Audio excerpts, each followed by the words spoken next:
Hi, everyone. Thank you so much for joining me on day number 212. And today we're going to be diving into Isaiah chapters 59 to 63. And let's just get right to it.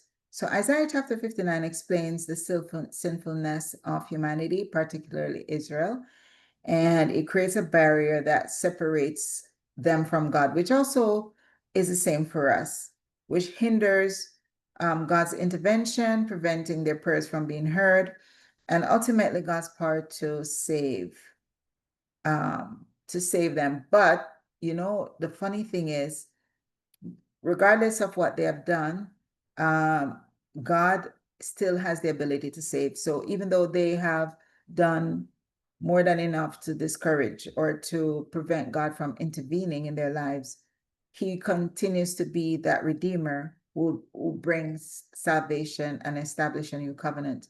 God never gives up on humanity, and we can see that as Isaiah speaks of what was to come. The chapter begins by addressing the question of why God's salvation seems absent by detailing how human iniquities and sins describes as thoughts of wickedness, violence, injustice, and deceit have created a separation between God and humanity. So we know that has always been a barrier between us and God.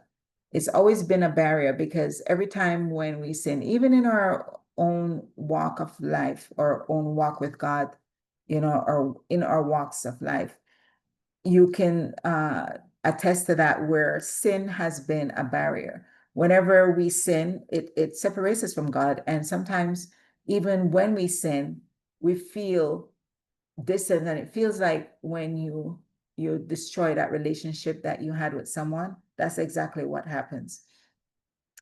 And though, yes, God cannot look on sin and we have to repent for us to get back to God, but at the same time, it still causes us to feel that separation. So it's not just a physical separation, but it's also an emotional separation.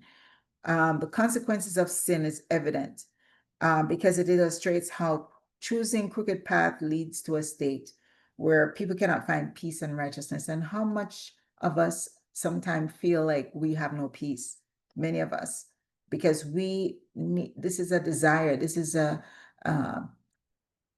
it's almost like something that we aspire to achieve.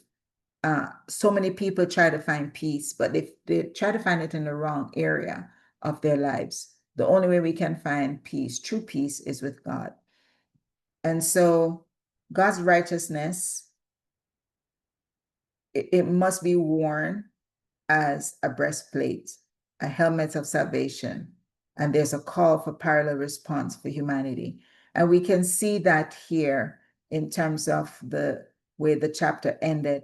And it's interesting to know that we also see that in the New Testament, where the breastplate and the helmet of salvation was also utilized to describe what we need to armor ourselves with. And so let's get into chapter 60. Chapter 60 describes a future vision of Jerusalem glory and restoration, emphasizing God's light overcoming darkness. And we know that this is a key thing for us to understand, that despite the darkness that overshadows us, even in our day-to-day walk with God, God's light it illuminates everything. Where there is light, darkness ceases.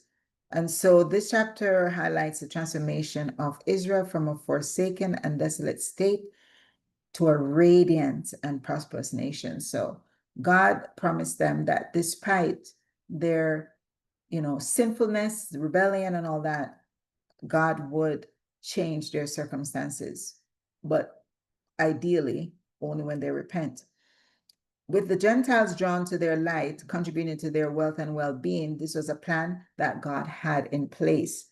And it's so important to know that we could have only come to salvation through it may sound silly, or it may sound ridiculous, but it's like we are the future Jews, right? Though we are Gentiles, because we're engrafted. And God did call Abraham. God did separate them through Abraham, through Isaac, and so on, and through Jacob as a set apart people. But along the line, that was a foreshadow of what was to come. And we know that already. So the Gentiles now were engrafted into God's will, his plan. And that came through the plan of salvation through Jesus Christ. And so the chapter begins with a command for Israel to arise and shine as their light has come. And that is signifying God's glory and presence among them, which is God himself. And we know that the world continues to be enveloped in darkness, but God's light will shine upon Israel, attracting nations to its brilliance. And you can see from this chapter, that is exactly what I'm saying. Israel is a mark, it's like a benchmark. And through them is where others will get to see God's glory. And this has been happening from day one. God chose them so that others will get to know him. We see that in Egypt, right? And though one might think, oh, why did God allow the children of Israel to be the chosen few? Well, God had to choose somebody, and that was the only group that he chose. And so through them, God's glory was seen, as we know, through the plagues and through different ways of showing up for the Israelites through the desert, and with all the enemies that came against them, God fought for them. So while focused on Israel, the chapter also implies a broader universal impact of God's glory and light, drawing all nations to worship and serve him.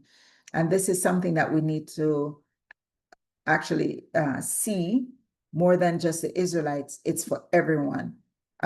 Some people would say, well, it's not for me, or when God was speaking, it wasn't for me. But Isaiah is a prophet that wasn't speaking just he wasn't speaking just prophetically for the Israelites. He was speaking prophetically for the entire world. And so we have to see the scripture through God's prophetic message for all of us. Isaiah 61 focuses on the coming of Messiah and his mission to bring hope, healing, and restoration to God's people meaning everyone. The chapter describes a servant of the Lord empowered by the Spirit to preach good news to the poor, heal the brokenhearted, proclaim the year of the Lord's favor, replacing mourning with gladness and despair with praise. It also speaks of rebuilding, restoring, and the inclusion of foreigners in God's blessing, and we know that's the Gentiles. Isaiah 61 verses 1-3 introduces God, or the Lord Jesus Christ, who is anointed with the Spirit to bring good news to the afflicted. So while God introduced Jesus Christ, it's interesting to know that Isaiah, being a prophet at the time, maybe the people did not understand what God was really saying. And when they heard the prophecy, they assumed that when Jesus Christ was going to come, he was going to come in splendor. They did not expect that he was going to come in the lowliness of lowliness. He came in such a lowly environment, in a stable. He was born, and nobody expect that, because a king is born, well, he should be in a palace, right? But God wanted to show that he was willing to step down so low, come down from his glory, so that we can, even come alongside him. And especially for those who are poor and without. Can you imagine if you just see a God coming in his splendor? You would not be able to relate. And so God wanted us to be able to relate to him, knowing that the way he came, is a testament of who he is, and the fact that he was willing to step down from his glory just to meet us where we are. The fulfillment in Jesus himself is, if you look at Isaiah 61, we can see the reference in Luke. And that's when we get to that point later on as we continue to read. And he identified himself as a fulfillment of this prophecy, highlighting his ministry of healing, deliverance, and proclaiming God's favor. And so we can see the similarities in terms of the references, as God actually fulfilled that which Isaiah proclaimed. through God's prophecy. And so Isaiah 63 describes a powerful vision of God's mercy and justice. It depicts God like a warrior returning from victory over his enemies, particularly Edom, with stained garments symbolizing the blood of the vanquished. The chapter then transitions to a plea from the people of Israel, acknowledging God's past faithfulness and their own unfaithfulness, and the begging for restoration and redemption. And we can see that even through all the chapters that we have been doing so far, where time and time again, the Israelites, they forfeited in their promises to God, and they continue to reject God despite his, pursuit after them. And it's the same way like today. And some people will say, well, we don't really have anything to do in the matter, but God pursues us, but we can reject him, just like the children of Israel. And, there's so many people who rejected Jesus Christ when he was on earth. So it is a possibility to reject him. God he did not create robots, and he wouldn't want robots anyways. He wants to know that when he calls us, we respond to him. That's why Isaiah 55 speaks of anyone who thirsts, anyone who wants to drink, who needs to sup with him. They need to repent and respond to the call. So there's hope for the future. Despite their current plight, the chapter ends with a note of hope as the Israelites appeal to God's compassion and his reputation as a redeemer. They believe that God will ultimately act to save them and restore them from their former glory, or restore them to their former glory. That's what the Israelite anticipates. And who knows? God has a plan, and the plan is to redeem Israel unto himself. And so we can see that in Isaiah 63. I think I missed Isaiah 62. Let's get into it. So Isaiah 62 focuses on the restoration of Zion and his people, highlighting God's unwavering love and commitment to them despite past failings. And we see God's promise to restore them, just like in chapter 63, it's the same.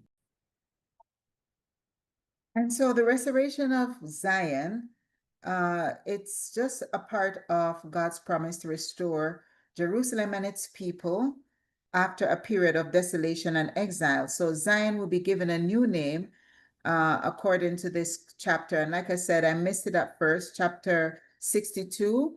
And so we are just going to go right into the new name is Hephzibah or Hephzibah, whichever way it's pronounced, and Beulah. And Hephzibah or Ziba means my delight is in her, and Beulah means married, signifying God's joy and renewed relationship with her. So this is the new identity that has been given to Israel. And this is the restoration of Jerusalem. And I can't remember if I went to chapter 61, but I think I might have missed that as well. Oh, no, I did do chapter 61. So it was just chapter 62 that I missed. So overall, we can see God's promise to Israel in regards to the new name, the changes in their status with him. And the whole point is just to renew them unto himself. And, scholars have said that, Isaiah is mainly about the redemption of God's people. That's the main thing. It's restoration, redemption, repentance, and it's just a coming back, coming together of God's people with himself. And that was what God wanted from day one. God always wanted his people to be in a close relationship with him. And he tried everything to get Israel to be a part of him. I mean, his closely knitted relationship you know, it's like a cell where you have everyone are coming together within that cell. They're all knitted together. They're all interacting appropriately. So that's what God always wanted. In a cell, you have different elements, and they all come together to coexist. And that's why when people have groups, they call it cells. But in light of where God is, or God is concerned, He always wanted to have that relationship with us. But what do? We don't necessarily acknowledge His will for our lives. We always divert and move away from what His plans are. And so I hope that Isaiah will bring some light as to what God prophesied through him in terms of his plan for salvation, his plan for his people. And we can, as we can see in all these verses here. So I hope this has been very informative, and I know it's a lot that we are talking about here. And though we're not going word for word or verse for verse or verse by verse, it is important for us to see God's plan for all of us, not just for Israel, but for all of us, knowing that through his plan, we can be saved. Through his plan, we will have eternal life. Through his plan, we will have that relationship that we should have had when Adam and Eve were created. That was always his plan. But unfortunately, it didn't materialize that way. But thank God that he had a backup plan. It wasn't a plan B, but it was the ultimate plan. And so we're grateful that God has that in place so that we too can share, not just the Jews, but also the Gentiles, who we are. We are now engrafted, and now we can participate in this free plan of salvation.